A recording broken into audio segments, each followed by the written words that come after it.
I don't know, I asked him, but he wouldn't say. It was weird, he kept saying, all will be revealed, all will be revealed. Facing unrelenting criticism for what was being seen by many as an illegal war in Iraq, Vice President Dick Cheney travelled to Los Angeles on January the 14th, 2004, where he gave a speech designed to invigorate declining support for his war on terror. In Los Angeles, Mr. Cheney was met by record numbers of anti-war protesters. One of them would be Brandon's mentor, filmmaker Jude Kemper. Jude disguised himself as a Secret Service agent. He strapped on one of these hidden internet cameras. He broke into the hotel in Century City where Dick Cheney was set to give a speech later that day. He made it all the way up to the penthouse suite, to the penthouse floor, where he was arrested by U.S. Secret Service agents. The agents brought him into a room, they questioned him, and they beat him. They beat him pretty bad. I mean, so bad that his camera died. But there is no record of Jude Kemper's arrest. The FBI and the Secret Service claim that no such arrest was ever made. That's because they're trying to cover this up. Jude Kemper had very specific information about Vice President Dick Cheney. Information that the government doesn't want the world to see. Okay, now back to the footage. Jude's camera captured it, but how did Brandon get it? Brandon's computer at his house in Malibu was set up with the software to receive the signal. To better understand how Jude Kemper's hidden camera could have survived without he himself resurfacing, we sought the advice of an expert in internet camera technology. Explain to me how these web cameras work. What it was a camera that's the size of a button, like on your shirt. And we would put that button, that camera, in a place that would look natural. And then utilizing the same technology that your cell phone uses enables anything seen by this camera to be picked up by your computer on the internet.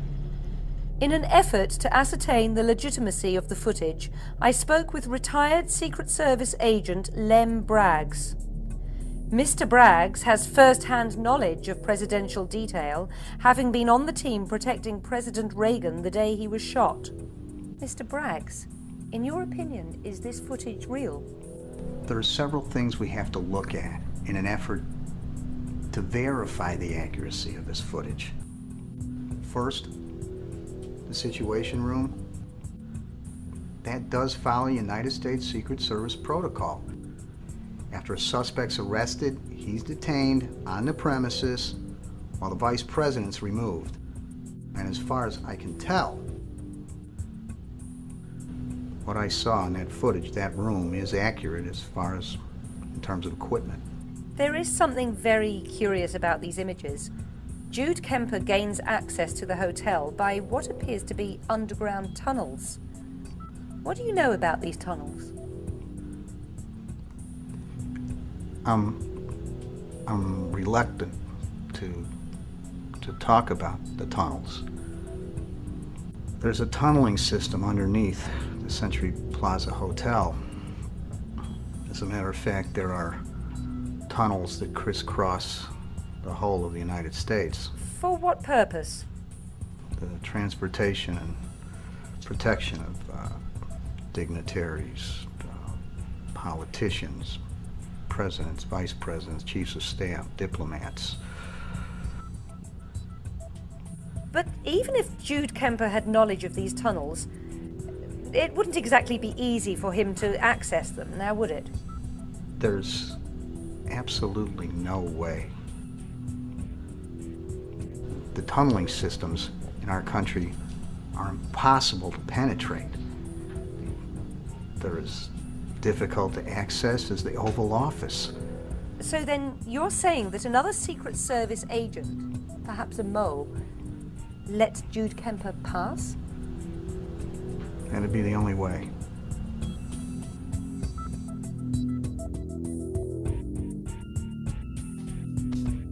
After he had watched Secret Service agents assaulting his friend, Brandon copied the footage to a DVD disc and brought it in to the Los Angeles Police Department.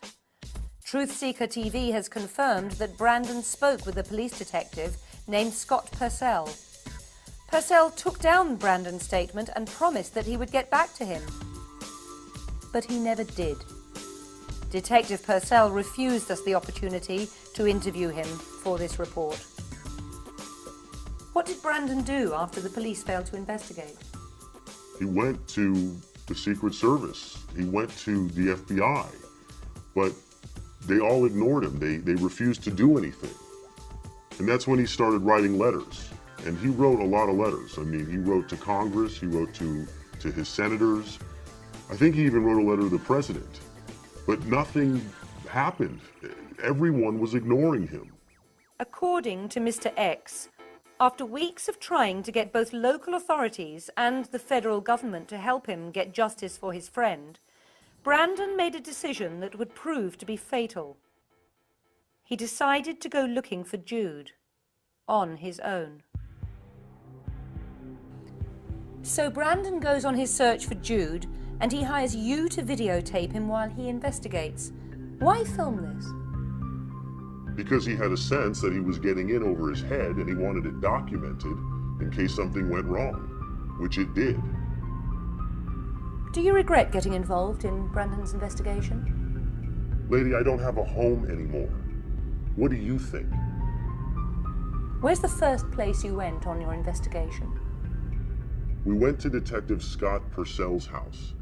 Now, this is the detective that Brandon originally filed the missing persons report with. The guy that had been ignoring Brandon's phone calls. Is this him? It is him.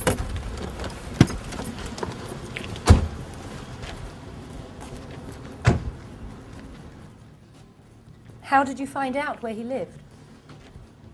If you have enough money, you can find out where anybody lives.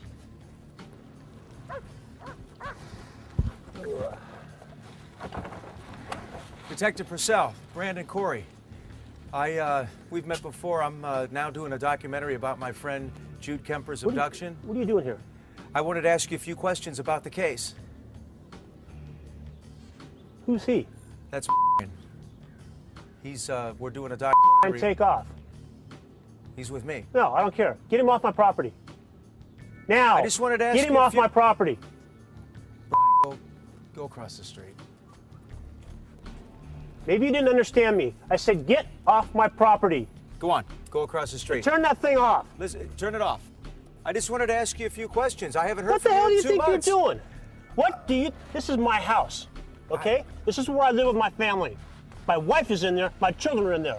Now, I got to explain to them why I got somebody coming over here with a cameraman to my property. I understand. Listen, I'm sorry. You know where I work? You could have contacted me there. I left you like 30, 40 messages over the last 2 months. A friend of mine's been abducted. Yeah, I understand that. And what's happening with the case? I'm just trying to find out.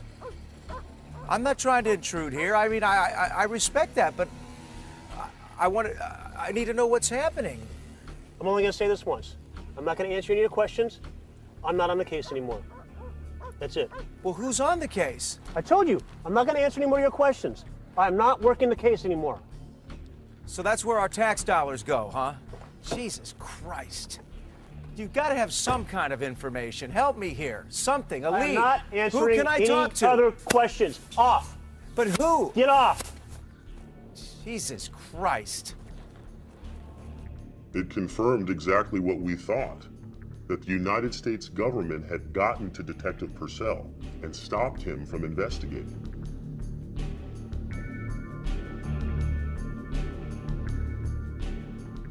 After exhausting all official channels, Brandon turns to the private sector by hiring this private investigator. Brandon had provided this private investigator with all kinds of information on Jude, an old driver's license, an old social security card, anything that we could get our hands on. And we thought, this is probably going to get us somewhere in this case. But this is when things started to get really, really weird. I hope you didn't loan this guy any money. It looks like a scam. All the documents you gave to me look really good on their face, but when we go to check them out, there is no Jude Kemper. What do you mean there's no Jude Kemper? Well, it's probably one of the best phony identities I've ever seen, but according to my records, he doesn't exist.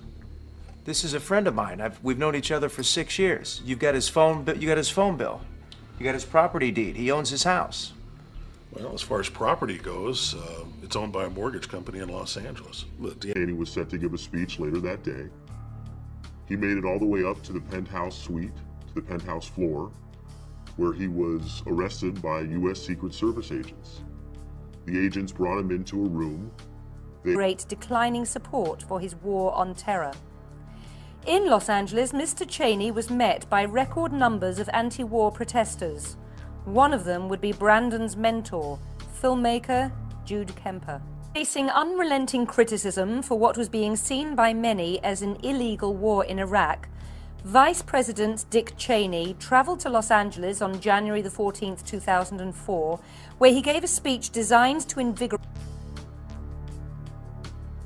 Jude disguised himself as a Secret Service agent. He strapped on one of these hidden internet cameras. He broke into the hotel in Century City where Dick Cheney... I don't know, I asked him, but he wouldn't say. It was weird, he kept saying, "All will be revealed, all will be revealed."